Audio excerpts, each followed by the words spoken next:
Apakah dengan orang yang mengikuti Quran Sunnah ini disebut dengan Wahabi? Apa Wahabi itu? Mesti ditanya kepada orang yang nanya ini. Apa Wahabi itu? Jadi Wahabi itu digelarkan atau disematkan kepada orang-orang yang berpegang teguh pada Quran dan Sunnah. Mereka sebutkan dengan istilah Wahabi. Sebenarnya enggak pas kalau dikatakan mereka maunya tajdid yang tokoh yang membawa pertama kali. Artinya memperbaiki kerusakan agama ini terjadi pada setiap abad.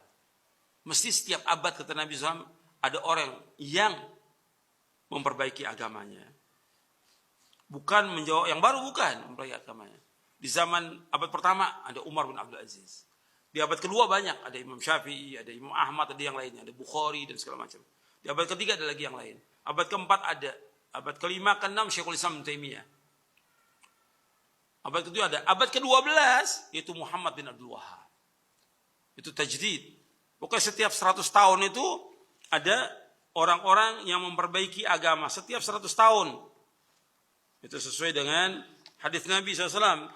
Bahwa setiap 100 tahun itu ada orang-orang yang memperbaiki agama. Setiap 100 tahun. Ini mereka berusaha memperbaiki agama. Kan tadi disebutkan bahwa Ahlus Sunnah itu yuslihuna inda fasadin nas. Mereka memperbaiki apa yang dirusak oleh manusia. Jadi mesti ada tajdid. Tajdid ini artinya pembaruan. Orang-orang yang memperbaiki agama ini. Mesti ada, nggak mungkin enggak. Untuk melihat hadisnya di halaman 12. Halaman 12. Nabi bersabda SAW, Innallaha yab'athu lihadil ummati ala ra'si kulli mi'ati sanatin man yujaddidu laha dinaha. Sesungguhnya Allah akan mengutus untuk umat ini pada awal setiap 100 tahun orang yang mentajdid agama mereka. Hadis sahih riwayat Abu Daud, Al-Hakim dan yang lainnya dari sahabat Abu Hurairah radhiyallahu anhu. Hadis sahih. Tajdid, jaddada yujaddidu tajdid. Tajdid maksudnya dalam bahasa arti membaharui, maksudnya adalah menjelaskan sunnah dari bid'ah, memperbanyak ilmu dan memuliakan pemiliknya, membela sunnah dan pengikutnya, dan menghancurkan bid'ah dan pelakunya, baik dengan lisan, tulisan, pendidikan dan seterusnya. Dan ini terjadi ketika sudah berkurang orang yang mengamalkan Quran Sunnah serta banyaknya kesyirikan, kebodohan dan bid'ah. Ini dalam syarah Sunan Abi Daud, yaitu Aunul Ma'bud, syarah Sunan Abi Daud. Dan juga dijelaskan oleh Syekhul Islam dalam Majmu' Fatawa Syekhul Islam di juz yang ke-18. Itu maknanya tadi. Nah, di antara mujaddid abad ke-12 yaitu Muhammad bin Abdul Wahhab. Namanya Muhammad bin Abdul Wahhab. Beliau mentajdid agama ini karena di Jazirah Arab sudah banyak kesyirikan. Sudah banyak bid'ah. Syirik dan bid'ah itu banyak sekali sudah. Kuburan yang dibangun luar biasa. Kubah-kubah di atas kuburan luar biasa. Orang datang ke dukun, tukang sihir tambah banyak, bid'ah tambah banyak. Maka beliau datang untuk memperbaiki agama ini. Maka dibersihkan semuanya itu, kesyirikan-kesyirikan. Beliau bersama Muhammad bin Saud yang mendirikan negara Saudi. Mendirikan Saudi Arabia itu karena Saud yang pertama kali. Awalnya di daerah Dir'iyah, kecil, di kampung yang kecil, desa yang kecil. Berkembang terus sampai jadi negara Saudi. Dan ini manfaat. Yang tadinya orang banyak berbuat syirik, orang menyembah kubur, beliau dakwahkan. Yang tadinya banyak perbuatan bid'ah, beliau jelaskan supaya tidak berbuat bid'ah. Ini namanya tajdid, pembaruan. Dan yang mengatakan beliau mujaddid, itu para ulama. Bukan orang awam pendongeng. Kalau yang mencela bang banyak yang mencela. Kita bicara orang yang menjelaskan bahwa ini seorang soleh, orang baik. Taunya dia orang soleh, taunya orang baik Muhammad bin Wahhab ini. Dari mana? Dari bukunya mereka. Kan kita tahu, seperti kita tahu Imam Syafi'i. Dari mana kita tahu Imam Syafi'i? Dari bukunya Ar-Risalah. Nggak ada yang terluput itu. Kita mengetahui orang itu ulama baik atau tidak dari karyanya. bukunya, kitabnya. Kita tahu Bukhari dari bukunya, Imam Bukhari. Begitu terus. Makanya ketika orang ingin mengetahui orang itu dia baik atau tidak, bagaimana? Apa yang ditinggalkan? Bagaimana penjelasan ulama?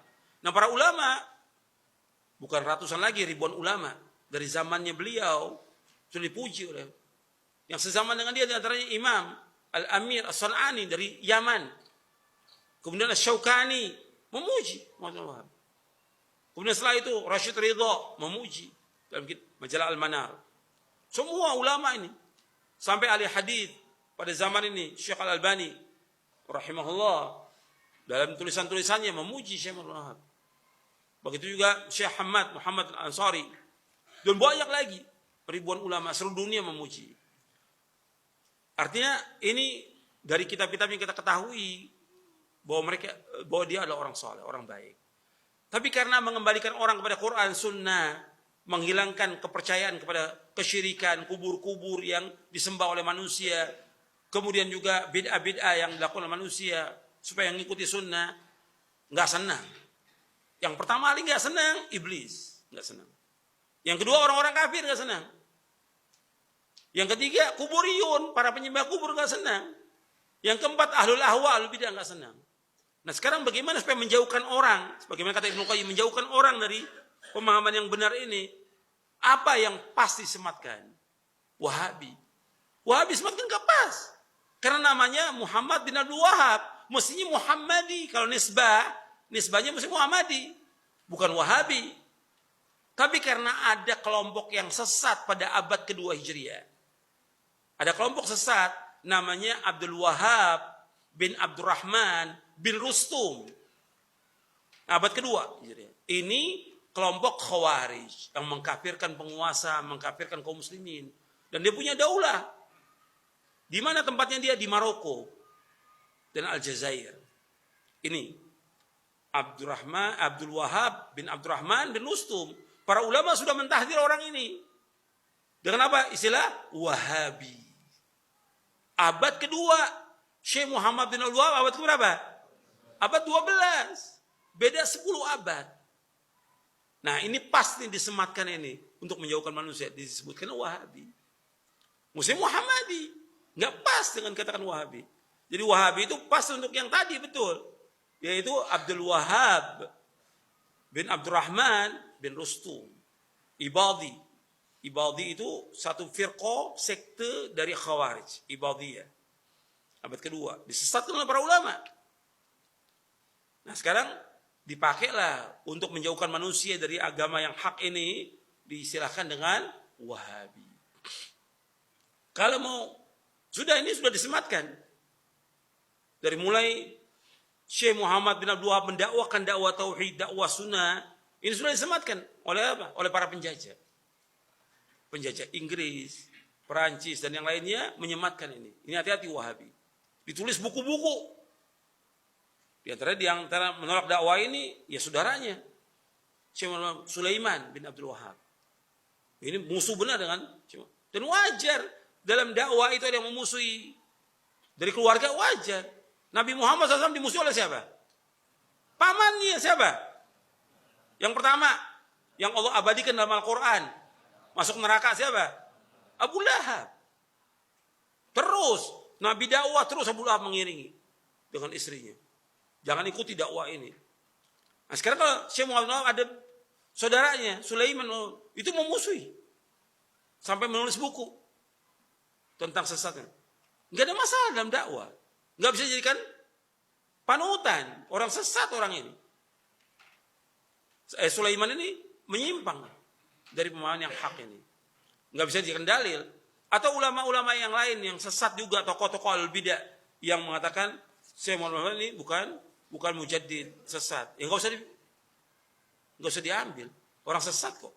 Yang kita ambil bagaimana beliau ini menjelaskan tentang akidah yang benar. Mengikuti Quran Sunnah pahami salaf. Dilihat dari bukunya. Usulul Thalatha, Kitab Tauhid, Kashfus Syubuhat, dan yang lainnya. Dari kitab beliau semuanya benar. Sesuai dengan Quran Sunnah. Jadi memang dari orang-orang yang benci kepada Quran Sunnah itu menuduh dengan apa? Wahabi. Seperti sekarang kita mengajak orang pada Quran Sunnah. ala fahmi salaf, itu dikatakan oleh mereka Wahabi. Dikatakan sesat. Ini kan tuduhan, nggak ada bukti, nggak ada hujah. Yang kita bawa dalil dari Quran Sunnah.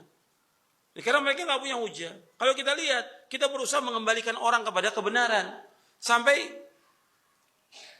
Soekarno aja di dalam bukunya di bawah bendera revolusi mengatakan bahwa yang dikatakan Wahabisme itu adalah punya jasa yang besar dalam mengembalikan manusia kepada keaslian dan kemurnian Quran dan Sunnah. Menjauhkan semua kesyirikan, menjauhkan semua bid'ah dan menjauhkan semua takhayul. Itu dalam kitabnya. Beliau menyatakan bahwa Wahabi punya jasa yang besar terhadap agama ini, mengembalikan manusia kepada kemurnian agama ini, Quran dan Sunnah. Nah, kemudian kita dituduh dengan apa? Dengan Wahabi. Ya, ini nggak benar yang nuduhnya. Gitu. Tuduhan ini apa? Untuk menjauhkan manusia dari Quran dan Sunnah.